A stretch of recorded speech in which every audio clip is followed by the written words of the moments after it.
ఎట్లున్నారు? అంతా మంచే కదా? ఇలా మీకోసం మస్తు మస్తు మస్తు ముచ్చట పట్టుకొచ్చిన డబ్బును ఎప్పుకుందామా? చలో పాండ్రి. ఎన్ఎస్ఆర్ గ్రూప్ వారి అన్ని వాటి సమర్పించు ధూమ్ దా ముచ్చట. ఇక ముచ్చట్లు షురు. ఎండ ఎట్లా చంపుతాందోల్లా మస్తు ఉడకబోతుంది కదా.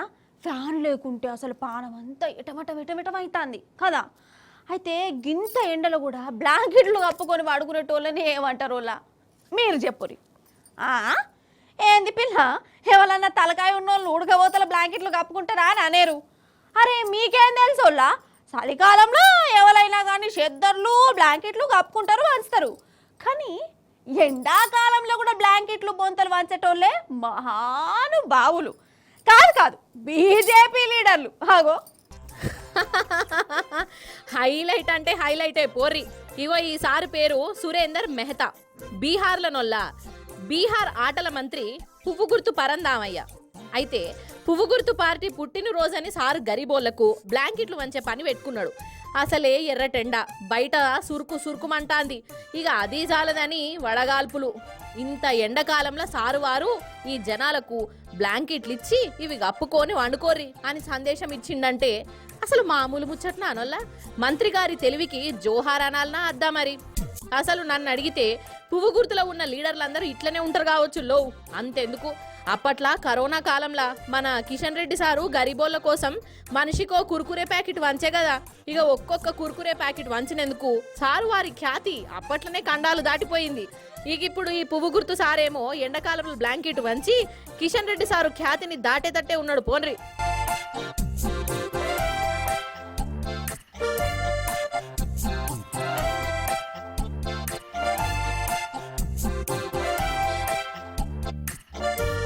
నిజంగా రోజు దుసుకుంటా అంటే నా పానం అంతా కలుక్కుమంటుందోల్లా. నా జుట్టు అంతా రాలిపోతుంది. ఫస్ట్ వచ్చినప్పుడు ఇట్లా లేకుండే కదా, షాన్ ఉండే. చూసినామా ఎంత పల్సగా అయిపోతున్నాయో.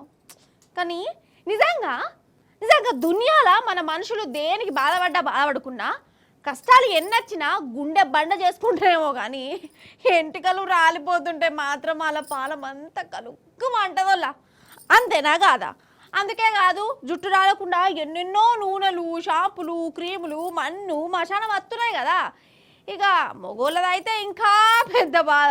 పట్టగుండు అత్తాందంటే చాలు ఇక వాళ్ళ రంది చెప్పవశం కాదు. అసలు నన్ను అడిగితే బట్టగుండు ఉన్నోళ్ళు అదృష్టవంతులట. కానీ అదృష్టం లేకుంటే మాయే. మాకు ఈ బట్టగుండు ఉండనే ఉండద్దు అని అనుకునేటోళ్ళే చాలా మంది ఉన్నారు. అయినా ఒక్కసారి బట్టగుండు వచ్చిందంటే మళ్ళీ మామూలు నెత్త అవుతుందా అనోళ్ళ హిగ్గే పెట్టుకోవాలి. కానీ మన హైదరాబాదులో 200కు బట్టతల మాయం చేస్తురట. అరే అవంటే అగు చూడురి, పెద్ద లైను. అటెన్కి ఏమైందో కూడా చూడాలి మీరు. అది మిస్ కావద్దు ఏమంటున్నా. అగు చూడురి. ఆహా, ఇగో లైన్ చూడుండ్రోల్లా. వీళ్ళందరూ బట్టగుండు మహానుభావులు. 24 గంటలల్లా నెత్తి మీద ఏంటికలు మొలిపించుకునేందుకు ఇగో ఇట్లా లైన్ కట్టిర్రు. అరే అవంటనోల్లా, బట్టగుండు పోయేందుకేనుల్లో ఇగో వీళ్ళు ఇట్లా లైన్లు కట్టింది.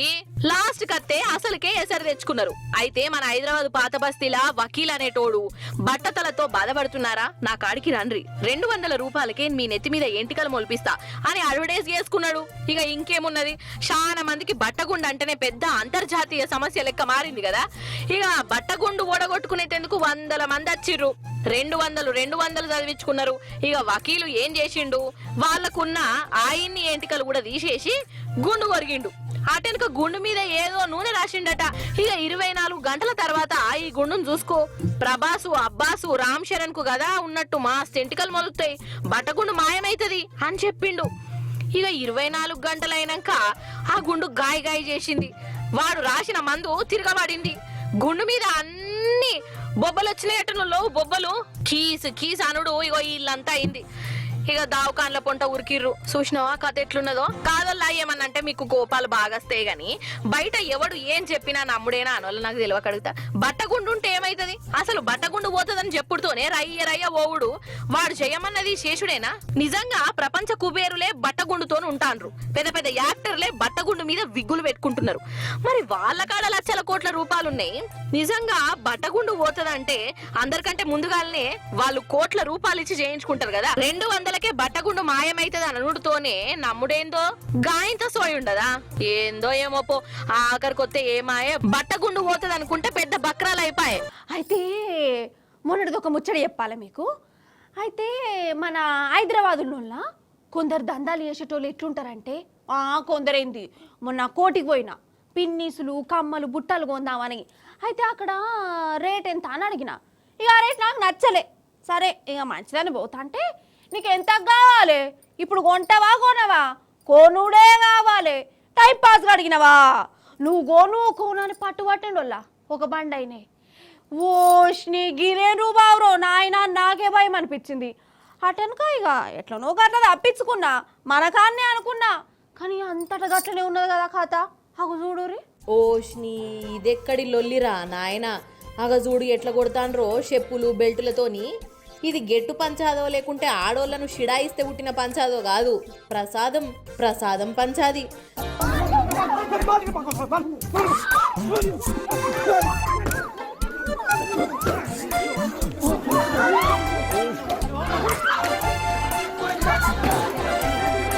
అయితే ఉత్తరప్రదేశ్ రాష్ట్రంలో చంద్రికాదేవి గుడి ఉన్నదల్లా. ఇక ఆ గుడికి దర్శనం కోసం ఒక కుటుంబం వచ్చింది. ఇక ఆ గుడి కాన్నే ప్రసాదాలు కొబ్బరికాయలు అమ్మే దుకాణాలు ఉన్నాయి. ఇక ఆ కుటుంబం దర్శనం కాడికి పోతుంటే ఇక ఈ దుకాణ పోళ్ళు మా కాడగోను, మా దుకాణంలో కొబ్బరికాయ కొను, మా దగ్గర ప్రసాదం మంచిగా ఉంటుంది అని ఎంబడబడ్డారట. రైలు స్టేషన్ల కాడ కదా ఆటో డ్రైవర్లు మా ఆటో ఎక్కువ అని ఎంబడబడ్డట్టు. కానీ వీళ్ళకి షీదర పుట్టింది, ప్రసాదం కొనలే. ప్రసాదం మధ్య ఏమొద్దు అని అనుకుంటే గుడి కాడికే పోతుంటే ఈ దుహ్నపోళ్ళు ప్రసాదం కొనకుండా గుడికెట్లా పోతావు అని గదిరిచ్చిరట. ఇక బయసు నడిచిందమ్మా కథం. ఇక దుహ్నపోళ్ళు అందరు ఒక్కటయ్యర్రు, బెల్టులు చెప్పులు పట్టుకొని పాపముల్లా కుటుంబ పోళ్ళను ఇగో ఇట్లా ఇయ్యర కొట్టిర్రు.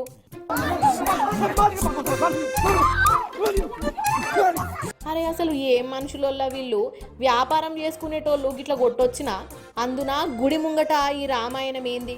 వాళ్ళ ఇష్టం, కొంటే కొంటారు లేకుంటే లేదు, కొను అని బలవంతం చేసుడేంది, కొనకుంటే కొట్టుడేంది? ఇదెక్కడ పంచాది? ఇవేం మెంటల్ కేసులు కథక్కున వాడెట్టు. అసలు చుట్టుముట్టంతా మెంటలోళ్ళు మోపైనరేందోల్లా, ఈ రుబాబులేందో ఏం పాడో. మన ముఖ్యమంత్రి ఏవాళ్ళు, మన సీఎం సార్ పేరేమిటి? గిదెందుకు మళ్ళీ ప్రశ్న పిల్ల అంటారా? మన సీఎం సార్ పేరు రేవంత్ రెడ్డే కదా, నిజమే కదా, అనుమానం లేదు కదా. ఏమో ఈ మధ్య నాకు లేనిపోయిన అనుమానాలు వస్తున్నాయి. షెయి పార్టీ లీడర్లు ఇటువంటి అనుమానాలు పట్టుకొస్తారు. కొంపదీసి సీఎం సార్కి ఇట్లా మారిపోతుండా లేకపోతే పేరే మార్చుకుంటాడా? గదేం అర్థమైతలేదు. అవు కానీ ఈ పేరు మర్చిపోతే సీఎం సారు జైలు ఎత్తుడట కదా. వాళ్ళు వీళ్ళు అనుకోగా నా చెవులో పడ్డది. మరి గీసారి నేను చెప్తాడు. ఈసారు మందుల సామేలు తుంగతుర్తి ఎమ్మెల్యే షెయ్యి పార్టీ లీడరు సారు వారు ఏదో స్పీచ్ ఇస్తుండు ఈనాలే. గౌరవనీయులు రాహుల్ గాంధీ గారు ఇచ్చిన ఆదేశాన్ని పాటించి రాష్ట్ర ప్రభుత్వం, రాష్ట్ర ముఖ్యమంత్రి వర్యులు ఉత్తమ్ కుమార్ రెడ్డి గారు, అదేవిధంగా రాష్ట్ర ప్రభుత్వం, రాష్ట్ర ముఖ్యమంత్రి వర్యులు ఉత్తమ్ కుమార్ రెడ్డి గారు, అదేవిధంగా రామచంద్ర ఇన్నర అనోళ్ళ మన ముఖ్యమంత్రి అట ఉత్తమ్ కుమార్ రెడ్డి సార్ అట. షేపాటి ఎమ్మెల్యే అయినా మైకు ముంగడే చెప్తాడు. అంటే ఆఖరికి షేపాటి లీడర్లు కూడా రేవంత్ ముఖ్యమంత్రిగా చూస్తలేరా ఏంది? కానీ ఏ మాట కామాటేనోళ్ళ ఈ సామెలు సార్ నోటి నుంచి జాలువారిని ఆనిముత్యాలు రేవంత్ సార్కు కోపం తీసుకురావచ్చు గాక. కానీ మన ఉత్తమ్ కుమార్ రెడ్డి సార్కు మనసులో ఎంత దిల్కుష్ అవుతుందో ఇగో గిట్లా అనుకుంటుండు కావచ్చు, ఏదో సినిమాల బ్రహ్మానంద లెక్క. రాష్ట్ర ప్రభుత్వం, రాష్ట్ర ముఖ్యమంత్రి వర్యులు ఉత్తమ్ కుమార్ రెడ్డి గారు, అదేవిధంగా అంటే అన్నాడు గాని ఆ ఊహ ఎంత బాగుందో. అటు సినిమా హీరోలు, అటు యాంకర్లు, ఇటు రాజకీయ లీడర్లు, ఆఖరికి సొంత పార్టీ లీడర్లు కూడా మరి రేవంత్ సార్ను పేరును తాపుకోసారి మర్చిపోతుంటే సార్ మనసుకు ఎట్లా అనిపిస్తుందో ఏమో యోగిట్లా అనిపిస్తుంది కావచ్చు. ఫిల్మ్ ఇండస్ట్రీ ఇంత సపోర్ట్ చేసినందుకు ముఖ్యమంత్రి ముఖ్యమంత్రి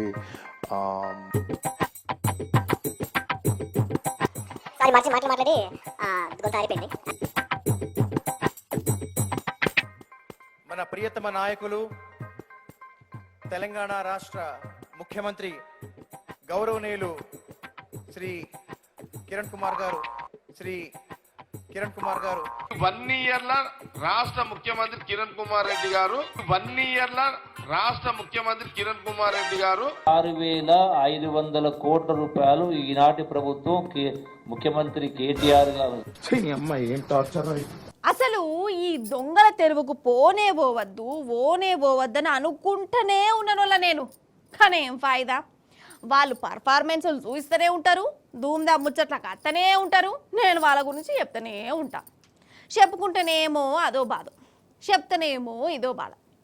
చూసినావా మేము ఇంత ధైర్యంతో, గుండె నిబ్బరంతో, భయం లేకుండా, భక్తి లేకుండా మంది గొంపలు ముంచుతుంటే మా గురించి చూయిస్తలేని ఫీల్ అవుతుంటారు. మరి ఆ దొంగలను ఫీల్ చేసుడు ఎందుకోలా మీరే చెప్పురి కదా. అందుకే వాళ్ళు చేసిన ఘనకార్యాలు ఎందుకు చూడురి, మీరు అలర్టుగుండూరు ఎందుకన్నా మంచిది. అగో టైము కరెక్ట్ 3 గంటల 44 నిమిషాలు అవుతున్నది. అంటే పావు తక్కువ 4. మాపటిది కాదోల్లా, పొద్దుగాల అన్నట్టు అందరు నిద్రలో ఉంటారు కదా. ఇక దొంగలు అప్పుడే జాగారం చేస్తారాయే. ఇగో ఈ దొంగోడు పావు తక్కువ 4కి హైదరాబాద్ మధురానగర్ లో ఉన్న లేడీస్ హాస్టల్ గోడ దునికిండు. హాగా లోపలికి పోతాండు చూడు.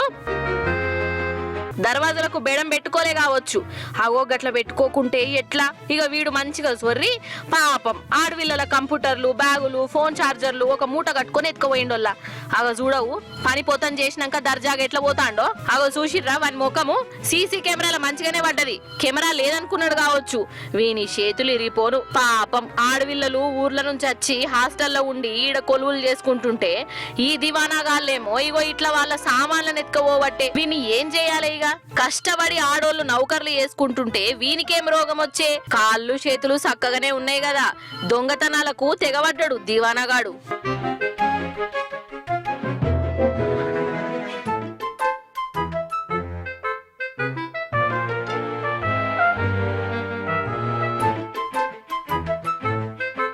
మన హైదరాబాద్ దొంగని కథ గట్లున్నదా? ఇగో ఇప్పుడు బీహార్ దొంగని అవస్థ చూడురోల్లా. రైలు బండి స్టేషన్ లావుడుతోనే ఒక దొంగోడు కిటికీ దగ్గరున్న ప్యాసింజర్ ఫోన్ ను కొట్టేద్దామని అనుకున్నాడు లో. కానీ ప్యాసింజర్ హుషారుతోనున్నాడు, వాని చెయ్యిని గట్టిగా పట్టుకున్నాడు. ఓ దిక్కు బండి పోతూనే ఉన్నది, వీడు యాలాడుతూనే ఉన్నాడు. ఇక చూడాలి వీని బాధ. చెయ్యి ఇడిచిపెడితేనేమో కింద పడతాడు, కాలు రెక్కలు ఇరుగుతాయి. ఇడిచిపెట్టకుంటేనేమో వీళ్ళు పొల్లు దంచుతారు. దెబ్బలు తింటమాయే గాని నన్ను ఇడిచిపెట్టొద్దు అని బతలాడుకున్నాడు లో. ఇక బండ ఆగినాక వీన్ని అందరు కలిసి వాళ్ళ ఇష్టైల సన్మానం చేసిర్రు. అరే కాదల్లా, దొంగతనాలకు కూడా ఇంత ఘనము సాహసాలు చేస్తాండ్లు, ఇంత ధైర్యం ఉన్నది. మరి ఇదే ధైర్యము, ఇదే సాహసము కష్టపడి పనిచేసుట్లా చూయిస్తే ఏమైతుందోనోళ్ళ ఈ దేర్ది మగ్గాళ్లకు. అంతే పట్టుర్రి, కొందరికి దొంగ సొమ్ము తింటేనే కిక్కస్తది అయి ఉండాలి కదా. అయితే పెండ్లంటేనే అదొక పెద్ద రామాయణం, అవునా కాదా? అసలు ఈ కాలం ఎట్లున్నదోల్లా, పుస్తెలు కట్టి పెళ్లి పిల్లని అత్తగారింటికి సాగదోలేదాక లగ్గమవుతుందన్న గ్యారంటీ లేనే లేదు. కొన్నైతే పూలు పండ్లు వరపూజలు అయినాక క్యాన్సిల్ అయితే, ఇంకా కొన్ని పెళ్ళి అయితే పీటల మీదనే క్యాన్సిల్ అయిపోతున్నాయి కదా. అయ్యో ఏంది పిల్ల, పెళ్లి క్యాన్సిల్ అనబడుతుంది. జర మంచి ముచ్చట్లు చెప్పరాదు అనేరు. పారైతే మనము ఒక పెళ్లికి పోదాము. పెళ్లి పీటల మీదనే పెళ్లి పిల్ల కానీ సుక్కలంటే ఎట్లుంటాయో చూపించిందంట. మీరు కూడా చూడరు మరి. గిదేగా ముచ్చట. ఏందంటే ఈడ లగ్గమైతుంది కదా, పెద్దోళ్ళు కుదిరిసిన పెళ్లి పిల్లగాడు స్టేజ్ మీద కూర్చున్నారు. ఇక పిల్లగాడేమో ఆమె మెడల దండేద్దామని చూస్తుండు. కానీ మీరు చూడవలసింది పెళ్లి పిల్లను. అమ్మగారు ఏం చేస్తానులంటే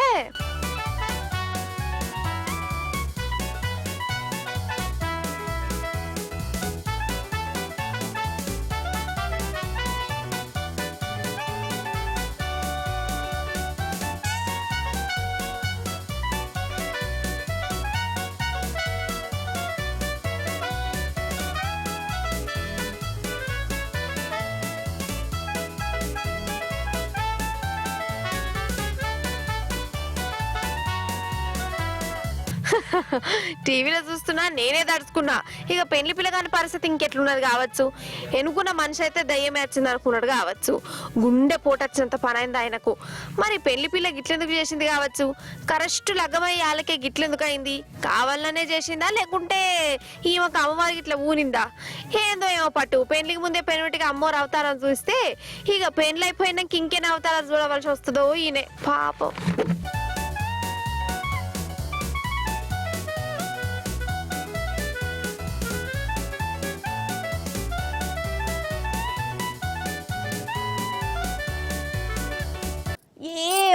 కామాటేనోళ్ళ అప్పట్లో నేను 10వ తరగతి పరీక్షలు రాసేటప్పుడు ఒక్కొక్కరు ఒక బెదిరిచ్చేదా. జంబ్లింగ్లు ఉంటాయి, స్క్వాడ్లు వస్తారు, ముఖ్యంగా ఫ్లయింగ్ స్క్వాడ్లు వస్తారు, షిడ్యూల్ దొరికితే కథమే అనేది. అసలు ఈ ఫ్లయింగ్ స్క్వాడ్ అంటే ఎవరబ్బా, ఎట్లా వస్తాడు కావచ్చు? ఫ్లయింగ్ అంటే గాలిలా ఎగురుకుంటా వస్తాడా, సుడిగాలి లెక్క మొగల మీదకి వెళ్ళి ఊడిపడతాడా అనుకునేది. కానీ వచ్చింది లేదు, దొరకబట్టింది లేదు.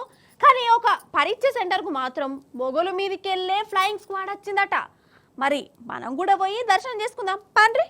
నిజంగా పరీక్ష సెంటర్లకు ఫ్లయింగ్ స్క్వాడ్లు వస్తారు అని అనంగిన్న కానీ ఫ్లయింగ్ స్క్వాడ్లు అంటే గిట్లుంటారని అస్సలు అనుకోలేదు. ఆగో చూస్తారా మీరు కూడా ఫ్లయింగ్ స్క్వాడ్ను? ఆగో బండ్ల మీద ఉన్నది కనబడుతుందా? గద్దనేనోళ్ళ ఫ్లయింగ్ స్క్వాడ్ అర్థం కాలేదా? అయితే ఇప్పుడు అంతటా పరీక్షలు నడుతున్నాయి కదా, కేరళలో కూడా 10వ తరగతి పరీక్షలు అవుతున్నాయి. పిల్లలందరూ వచ్చారు హాల్ టికెట్లు పట్టుకొని, ఇక పరీక్ష స్టార్ట్ అవుతుంది అనగా అప్పుడే ఒక గద్ద వచ్చింది. ఒక పిల్లగాని హాల్ టికెట్ను దనుకోపోయింది.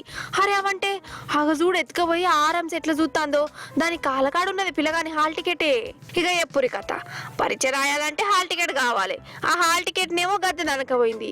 ఇక ఒక గోస కాదు, ఇక దాన్ని బతిలాడుకున్నారు, దండం పెట్టిరు. ఇక గద్ద కూడా మనసులో పాపం అనిపించచ్చు, అసలే పరీక్షలాయే, పోరని జీవితాన్ని ఎందుకు బర్బాద్ చేయాలని మనసులో అనిపించినట్టున్నది. ఇక జరిసేపటిగా హాల్ టికెట్ ని విడిచిపెట్టింది.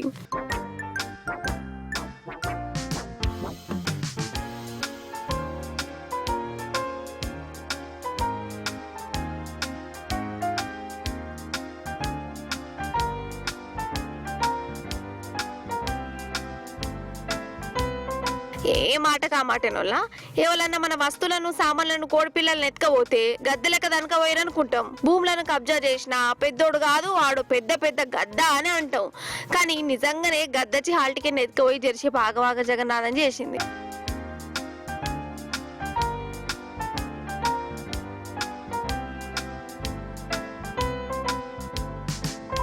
ఒక్కొక్కరు కాదు షేర్ ఖాన్, ఒకేసారి 100 మందిని రమ్మను.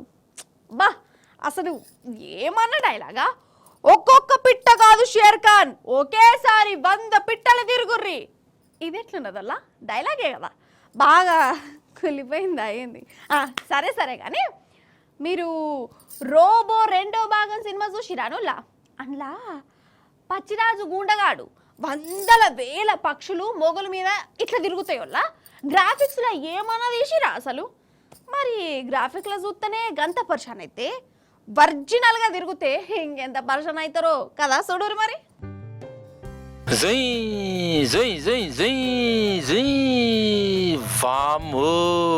ఇగో ఈ పిట్టలను చూస్తుంటే ఇదేదో రోబో సినిమా మళ్ళా చూస్తున్నట్టు అనిపిస్తుంది కదా. ఇది సినిమా కాదు, గ్రాఫిక్స్ పిట్టలు అంతకన్నా కాదు, ఒరిజినల్ పిట్టలే. మన ఢిల్లీలా గిర్ర తిరుగుతాయి. ఒకటే ముఖానకి ఇట్లా మంద వచ్చినాయి, ఏడికల్లా వచ్చినాయో ఏందో గాని. మనసులో ఏమనుకున్నాయి కావచ్చు, అసలు ఏదన్నా ఆట ఆడుకుందాం అనుకున్నాయో ఏందో మనకు తెలియదు కానీ కమాన్ రెడీ 1 2 3 స్టార్ట్ అనుకుంటా అట్నుంచి అటు ఇట్నుంచి అటు ఎగురుకుంటా పోయినాయి.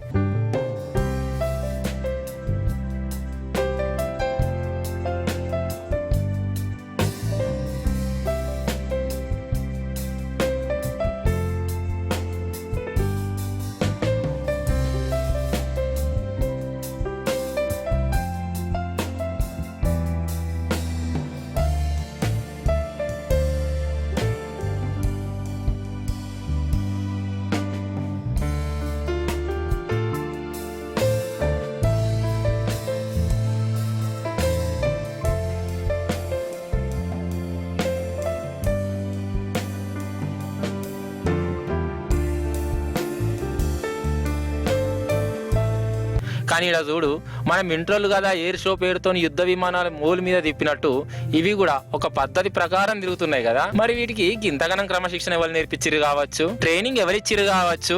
అయినా ట్రైనింగ్లు క్రమశిక్షణలు మనుషులకు కావాలి కానీ జీవాలకు అవసరం లేదు. అవి మనకంటే చాలా తెలివిగల్లాయి, హుషారు గల్లాయి, క్రమశిక్షణ గల్లాయి, అంతకు మించి నియత గల్లాయి. అందుకే ఒక్క మాట మీద ఉంటే ఒక పద్ధతి ప్రకారం నడుచుకుంటాయి గిట్లా.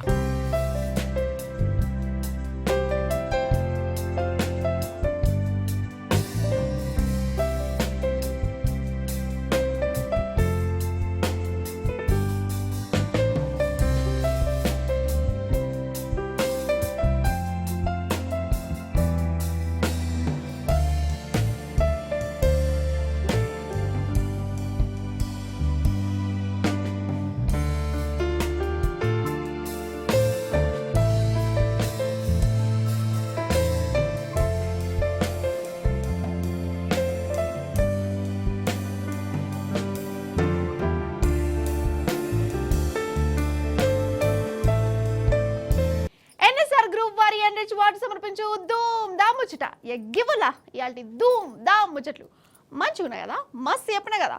మళ్ళీ వచ్చినప్పుడు ఇంకిన్ని మంచి ముచ్చట్లు పట్టుకొస్తా. అప్పటిదాకా ఏం చేస్తావు, చూస్తూనే ఉండాలి T News. Ta-ta bye bye నమస్తే.